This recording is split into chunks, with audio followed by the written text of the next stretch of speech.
Halo Bang Kris. Halo Bang Hendra. Aduh. How are you? Baik. Gimana nih? Kita Siap. kabar baik, tapi dunia lagi tidak baik-baik saja ya? Dunia memang tidak pernah baik-baik saja. Sejak kapan dunia baik-baik saja? Ini Bang Kris, ini yang lagi topik hangat nih ya, perang Iran sama Israel nih ya. Ini kan Israel mengklaim bahwa badan intelijennya Mossad katanya sudah merangsek jauh ke dalam gitu ya. Terbukti kemarin kan bombing Amerika yang ngebom pas letak dan sebagainya, mungkin itu salah satu. Gimana menurut Bang Kris ini sebagai ahli intelijen di Indonesia melihat perang ini? Sebenarnya gini sih, kalau dilihat secara kacamata geopolitik ya, perang ini sebenarnya simbol perebutan sumber daya energi di Timur Tengah ya. Antara korporasi blok Barat dengan korporasi blok Rusia Cina. Artinya perang ini hanya sekedar teater, tetapi behind the scene itu ya perebutan sumber minyak sama kontrol jalur distribusi energi. Jadi ya memang kan dalam satu konflik pasti banyak dramanya ya, segala macam strategi taktik digunakan, tetapi secara kasat mata terlihat kok ini memang perebutan sumber daya alam, dan memang perang di abad 21 ya lebih banyak diakibatkan perang perebutan sumber daya alam. Nah, memang kalau kita lihat ini dari sisi gambar besarnya ya. Kalau in detailsnya, kalau tadi Bang Hendra bilang banyak agen-agen dari Mossad masuk jauh ya ke dalam tubuh Iran, memang faksi-faksi di Iran banyak sekali yang tidak puas dengan pemerintahan sekarang, atau memang pengen ada romantisme kembali ke era Syah Iran, kan juga banyak. Ya gerakan-gerakan itu sudah mulai terlihat sekali. Nah, Israel memanfaatkan itu untuk apa? Ya, untuk melakukan operasi intelijen sesuai dengan tujuannya. Itu kan masih operasi yang menggunakan human intelligence, tapi juga kan Israel menggunakan operasi spionase cyber juga. Menarik sekali. Kalau dari imbangannya ya, Iran juga kan pasti punya badan intelijen gitu ya. Kalau dibanding-banding nih ya, antara Mossad atau intelijen yang sekarang dimiliki oleh Israel dengan badan intelijensi Iran, itu perbandingan seperti apa sih gitu? Kalau Israel sendiri kan unit intelijennya banyak ya, bukan hanya Mossad. Kalau untuk cyber kan ada unit 8.200 atau ya ada unit 9.900, itu banyak, jadi unit itu banyak. Nah, Israel ini kan penguasa teknologi. Ya otomatis mereka pasti bisa mengendalikan. Kenapa? Perang di abad ke-21, siapa yang menguasai teknologi, siapa yang menguasai informasi, ya dia akan jadi pemenang. Dia akan menguasai semua kontrol informasi. Nah, kita tidak tahu apakah intelijen Iran juga bisa menyusup ke Israel atau tidak. Ya, artinya dari sisi resource, ya Israel memang sudah sangat terkenal ya, intelijennya kuat karena memang berhubungan teknologinya juga kuat. Kalau lihat ketimpangan yang lihat di teater itu, agen-agen bisa masuk ke dalam Iran, artinya persiapan konflik ini sudah lama. Mereka sudah melakukan penggalangan ya, dari sisi Israel sudah melakukan penggalangan lama. Mereka sudah menyusun rencana ini dengan sangat rapi dan tidak terdeteksi oleh intelijen Iran. Artinya apa? Berarti intelijen Iran punya loophole di situ yang besar, sehingga mereka tidak bisa mendeteksi anasir-anasir yang masuk ke Iran dan menyerang dari dalam. Ya, menyusup ke dalam dan menghancurkan dari dalam. Makanya kalau lihat menarik sih konflik ini ya dari sisi intelijen. Justru ini persaingan intelijen yang clear, artinya secara praktek ya, terlihat sekali intelijen mana yang kesiapan operasi organisasinya itu bagus. Kalau saya lihat Israel lebih bagus dari sisi operasi intelijennya.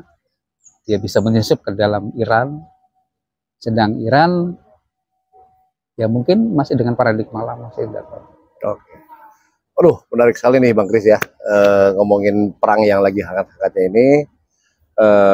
Terus tapi gini, ini kan Iron Dome kan yang digadang-gadang dulu sebagai pertahanan yang paling ampuh gitu ya. Ternyata kan dalam sisi tertentu jebol juga gitu ya, jebol juga. Nah ini kira-kira maksudnya gini, ini sudah dihitung belum sama Israel gitu ya, bahwasanya ternyata Iran ini memiliki persenjataan yang banyak sekali gitu kan. Karena kan kalau kita lihat tuh ininya ya, jadi sebelum mereka Israel menembakkan rudal, mereka menembakkan dulu drone nirawak dan sebagainya, sehingga istilahnya mengacaukan sistem Iron Dome dan sebagainya. Pada akhirnya mereka istilahnya melepaskan atau menembakkan rudal gitu ya, yang beberapa masuk ke Israel. Nah ini sudah masuk hitungan mereka nggak sih sebetulnya gitu kan? Tadi Bang Kris bilang bahwa intelijensi itu tidak bisa serta merta dadakan sehari dua hari kan. Perang ini juga mungkin bertahun-tahun.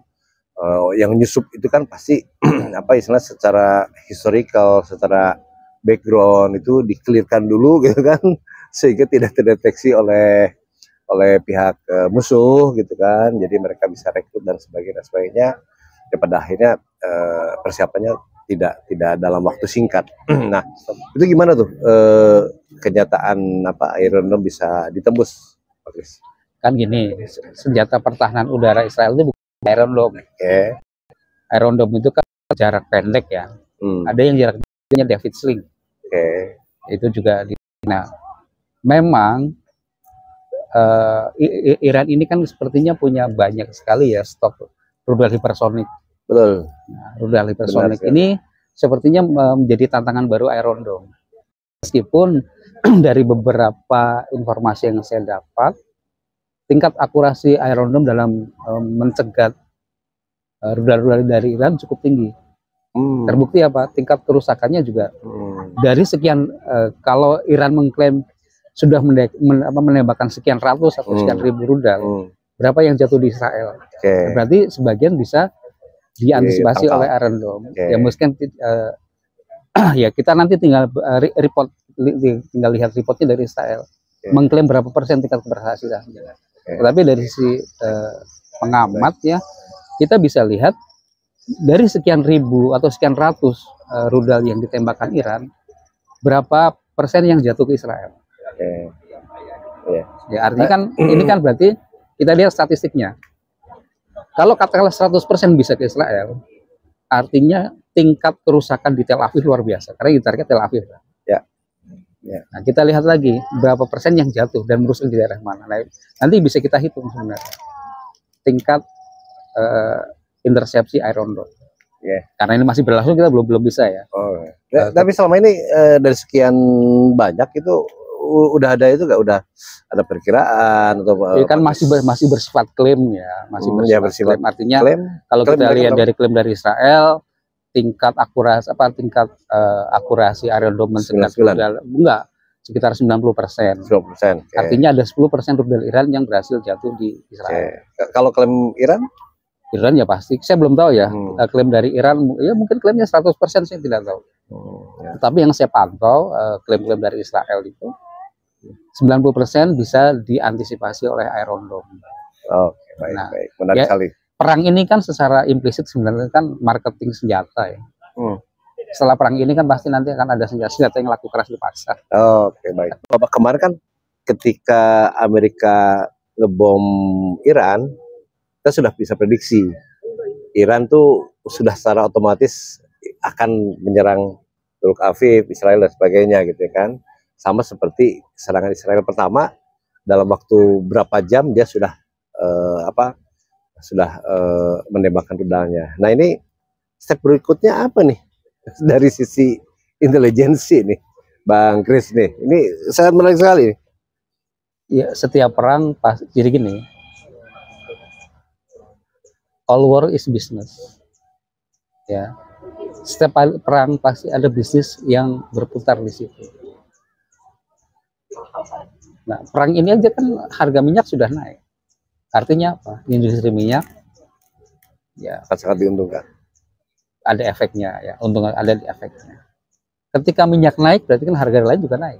Ya. Ya, itu kan pasti efek lumihnya. Ya. Nah, prediksi apakah ini akan menjadi sebuah konflik besar? Saya pikir enggak. Oke. Ujung-ujungnya pasti akan terjadi negosiasi antar dua blok itu. Ya. Antara blok Barat ya. Dengan blok Rusia, Cina. Apa akan berakhir seperti Irak? Digulingkan kan? Amerika itu biasanya kalau nyerang itu targetnya udah spesifik kan, menggulingkan kepala negara atau presiden yang tidak apa istilahnya tidak disukai oleh Amerika kan. Targetnya mau pergantian rezim ya. Tuh, nah itu gimana Pak Kris sebagai ahli intelijen melihat babak-babak kesana, apa Israel hancur misalnya?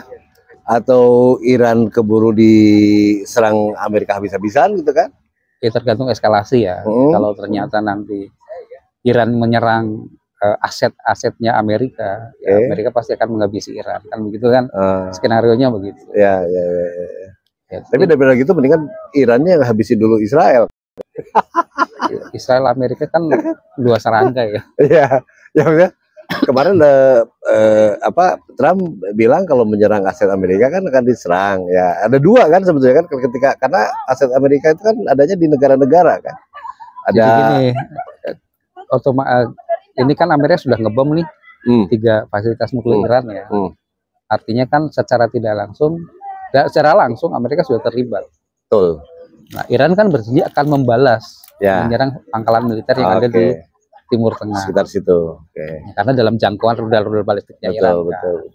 Ya. Jika ini benar-benar terjadi, ya pasti akan banyak negara yang terlibat, menjadi konflik regional kan, termasuk konflik yang meluas. Nah, kembali lagi konflik meluas ini, apakah blok Cina Rusia akan bergerak atau hanya sekedar sebagai penonton? Karena kalau Iran sendiri pasti nggak mampu lah. Ya kapasitas militernya juga terbatas. Ya, buktinya kan sekarang kontrol udara wilayah udara di Iran Utara kan udah dikuasai Israel. Bagaimana pesawat dengan Israel bisa F-35-nya ya? Iya, dengan berbagai macam aset yang bisa terbang bebas di situ kan. Artinya apa? Iran punya keterbatasan. Kecuali nanti mungkin Rusia, Cina ya ikut mensuplai kan. Itu kalau kita lihat kan beberapa hari yang lalu kan ada pesawat kargo Cina tuh yang begitu masuk di wilayah Asia Tengah itu transpondernya dimatikan. Apanya? Transponder artinya dimatikan. Nah, kemungkinannya menuju Iran untuk suplai amunisi atau senjata. Gitu. Begitu juga dengan Rusia kan. Jadi kan Rusia sekarang lagi sibuk di Ukraina kan. Ya kita lihat nanti. Tetapi kalau saya ngelihat dari gambar besar, ya ujung-ujungnya ini ya negosiasi antar dua korporasi yang berebut sumber energi. Karena kan all business is war dan all war is the business. Jadi semuanya motivasinya pasti satu, memperebutkan sumber daya energi di sekitar Timur Tengah, menguasai distribusi jalur energi. Intinya di situ. Baik. Itu Bang Hendra. Baik, terima kasih. Mudah-mudahan apa yang kita bicarakan ini berlanjut itu sama sekali tidak kita harapkan ya, dan kita berharap perdamaian di tengah apapun bentuknya ya, rezim yang secepatnya diganti atau Iran menyerah tanpa syarat, kita nggak tahu ya. Mudah-mudahan sih kita berharap semua cepat selesai ya, dan apa istilahnya semuanya menjadi lebih baik gitu ya Bang Kris ya. Ya, kita berharap semua bisa beres, dunia menjadi lebih baik meskipun dunia tidak pernah baik-baik saja. Ya, oke. Terima kasih, Pak Kris. Sip. Thank you very much.